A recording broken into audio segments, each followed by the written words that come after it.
Hello friends, welcome to all of you at your own channel. Here we discussed about math and science topic and today's topic is additional of rational numbers. तो friends इस video में आज हम सत्यापित करेंगे कि क्या परिमेय संख्याओं का योगफल साहचर्य प्रगुण का पालन करता है कि नहीं। तो फ्रेंड्स मैं सबसे पहले आपको बता दूं कि साहचर्य प्रगुण से मेरा क्या मतलब है। जैसे हमारे पास तीन संख्याएं होती हैं, 2, 3 और 4। पहली बार हम क्या करते हैं, इनका इनका योग लेते हैं, उसके बाद 4 को जोड़ते हैं। तो ऐसे इसको सॉल्व करेंगे तो 2 और 3 5 हो जाएगा, प्लस में 4। अब इसको जोड़ेंगे तो 9 आएगा। अगर यही काम हम ऐसे ना करके ऐसे करते, 2, 3 और 4 होता हमारे पास। अब की बार हम पीछे की दो संख्याओं को जोड़ते और उसके बाद फर्स्ट वाली संख्या को जोड़ देते। तो 4 3 कितना होता है 7, इसमें आगे वाली संख्या 2 को जोड़ देते तो 7 2 कितना आ गया 9। इस तरीके से अगर तीन संख्याओं को परस्पर जोड़ा जाता है, पहले शुरू की दो संख्याओं को जोड़िए और उनके योगफल में तीसरी संख्या को जोड़ दीजिए, अथवा लास्ट की दो संख्याओं को जोड़िए, उनके योगफल में पहली संख्या को जोड़ दीजिए और दोनों का आंसर अगर सेम आता है तो कहा जाता है कि जो योगफल है वो साहचर्य प्रगुण को पालन करता है। इस तरीके से साहचर्य प्रगुण सत्यापित हो जाता है। इसी तरीके से हम अपने इन दोनों क्वेश्चन को सॉल्व करेंगे। ये परिमेय संख्या के ऊपर बेस्ड है। हमारे पास तीन परिमेय संख्याएं हैं, -2/3, 3/4, 1/5। इसमें पहले शुरुआत की दो परिमेय संख्याओं को जोड़ा गया है, उसके बाद तीसरी परिमेय संख्या को जोड़ा जाएगा, इसका कुछ आंसर आएगा। इसी तरीके से -2/3 को ये देखिएगा, इसको बाहर रख दिया गया है और लास्ट वाली दोनों संख्याओं को जोड़ दिया गया है। तो इन दोनों संख्याओं को जोड़ने के बाद जो आंसर आएगा उसमें इसको जोड़ देंगे और जो फाइनल आंसर आएगा तो इसका, अगर दोनों का योगफल अंततः समान आता है तो हम कहते हैं कि साहचर्य प्रगुण यहाँ पर सत्यापित हो गया है। तो चलिए क्वेश्चन को सॉल्व करते हैं। तो फ्रेंड्स इसको सॉल्व करने के लिए सबसे पहले क्या करना होगा, 3 और 4 का एलसीएम लेना होगा। 3 और 4 का एलसीएम लेना आप जानते ही होंगे। अगर नहीं जानते हैं तो 3 और 4 का एलसीएम 12 होता है। मैं आपको लेकर भी दिखा सकता हूँ।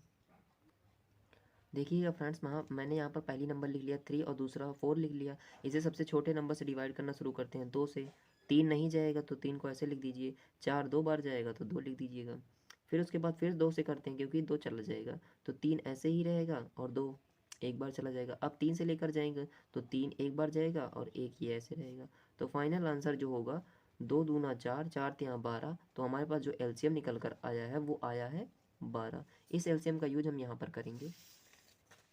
तो इनका एलसीएम हो जाएगा 12, तो इसके नीचे हम लिख देंगे 12।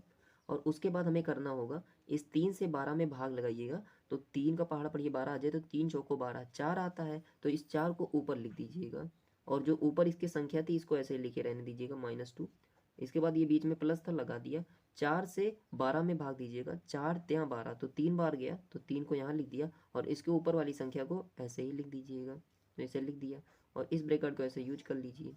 चलिए ठीक है, और इसके साथ में 1/5 ऐसे ही लिखा रहने दीजिए। इसको थोड़ा सा और सॉल्व करते हैं, 4 दूना 8 और ऋण चिन्ह तो ये हो जाएगा -8 प्लस में 3 त्रिके 9, ये प्लस में 9 और नीचे 12 है ही और ये ब्रैकेट ऐसे ही रहने दीजिएगा, प्लस में 1/5 भी रहने दीजिएगा।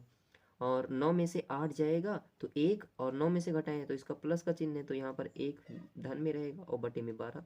अब ब्रैकेट को हटा दीजिए, नहीं लगाएंगे कोई दिक्कत नहीं है, और बटे में 1/5 है तो 1/12 धन 1/5, इन दोनों को योग करना है। 12 और 5 का जो एलसीएम आता है वो आता है 60, तो यहाँ हो जाएगा 60। 12 से 60 में भाग दिया तो 12 पंजा 60, 5 बार गया और गुणे में जो ऊपर संख्या है 1 लिख दिया, बीच में धन है तो धन लगा दिया। 5 से 60 में भाग दिया तो 12 बार गया, तो ये हो जाएगा 12। उसके बाद ऊपर की जो संख्या है वो 1 ऐसे ही लिख देंगे। अब इसको थोड़ा सा और सॉल्व करेंगे फ्रेंड्स, यहाँ मैं इक्वल टू का सिंबल यूज कर सकता हूँ। तो इसको जो इक्वल टू होगा तो 5 का 5 एक बार गया धन 12 एक का नंबर 12 तो ये एक बार गया 12 बटे में 60 है ही। इन दोनों संख्याओं को जोड़िए, 12 5 17, तो फाइनल आंसर आएगा हमारा 17 बटे में 60। चलिए फ्रेंड्स हम सेकंड वाला क्वेश्चन सॉल्व करते हैं। -2/3 ये अकेला है, इसको बाद में सॉल्व करेंगे। सबसे पहले जो बड़ा ब्रैकेट होता है उसको सॉल्व करते हैं। तो यहाँ पर हमें बटे में देखिए 3/4, 1/5 ये कुछ नहीं है, तो 4 और 5 का जो है एलसीएम लेना पड़ेगा। 4 और 5 का एलसीएम लेंगे तो आपके पास आ जाएगा 20। एलसीएम आप वैसे पिछली तरीके से ले सकते हैं, तो ये 20 हो जाएगा। अब नीचे वाली संख्या से इसमें भाग लगाइए, तो 4 का पहाड़ा पर ये 20 आ जाए तो 5 आता है, तो 5 को ऊपर लिख दीजिएगा, 4 पंजा 20, और ऊपर 3 है तो 3 को ऐसे लिख दीजिएगा, प्लस में 5 का पहाड़ा पढ़िए कि 20 आ जाए तो 5 चौको 20, तो 4 लिख दीजिएगा, और इसके गुणे में 1 लगा दीजिए, ऐसे ही 1 लग जाएगा, और ये ब्रैकेट ऐसे ही यूज कर दीजिएगा। आगे प्लस है, आगे वाली संख्या -2/3, ऐसे ही लिखे रहने दीजिए। चलिए ठीक है, आगे भी सॉल्व करते हैं। -2/3 ऐसे ही है, उसके बाद देखिएगा 5 त्या 15 हो जाएगा, यहाँ पर मैं 15 लिख देता हूँ, धन 4 1 4 हो जाएगा, बटे में 20 है ही। अब तो बहुत ईजी हो गया, सिर्फ जोड़ना रह गया है। तो अब देखिएगा ये हो जाएगा -2/3 और धन चिन्ह के 15 4 19, तो ये हो जाएगा 19 बटे में 20। तो अब हमें क्या करना रह गया, इन दो परिमेय संख्याओं को जोड़ना है। अब हमें एक बार फिर से एलसीएम लेना होगा। एलसीएम लीजिएगा 3 और 20 का, तो आ जाएगा आपके पास एलसीएम 60। अब 3 से 60 में भाग लगाएंगे तो 20 बार ही जाएगा, तो 20 को यहाँ लिख देते हैं ऊपर, और ऊपर जो है -2 बचा हुआ है ना, इसी के साथ गुणे -2 लिख दीजिएगा, और धन का चिन्ह ये बीच में लगा था, लगा दिए। 20 से 60 में भाग दीजिए, 3 बार जाएगा, 20 यहाँ 60 तो 3, और गुणे में ये 19 है तो 19 को ऐसे लिख दीजिएगा। इसको थोड़ा सा और सॉल्व करते हैं तो देखते हैं क्या आता है। तो 20 दूना 40, और ये ऋण संख्या है तो इसलिए -40 हो गया। ये बीच में धन है तो धन लगा दिया, 19 का 19, 19 दूना 38, 19 या 57, तो ये हो जाएगा 57 आपका, बटे में 60 है ही। तो इसका जो फाइनल आंसर हम लोग लिखेंगे, यहाँ पर देखिएगा दिख रहा है, 57 में से 40 को माइनस करना है, ये माइनस है ये प्लस है, तो आंसर आएगा जो प्लस में आएगा। 7 में से 0 गया तो यहाँ हो जाएगा 7, 5 में से 4 गया तो यहाँ हो जाएगा 1, और यहाँ पर हो जाएगा 60। तो देखिएगा फ्रेंड्स, यहाँ भी 17/60 आया था और यहाँ भी 17/60 आया है। तो हम कह सकते हैं कि यहाँ पर जो हमारा साहचर्य प्रगुण है वो सत्यापित हो चुका है, क्योंकि इन दोनों का जो योगफल आया था वो इतना है, और इस तरीके से जोड़ने पर जो योगफल आया है इतना है, तो दोनों संख्या आपस में बराबर है। धन्यवाद।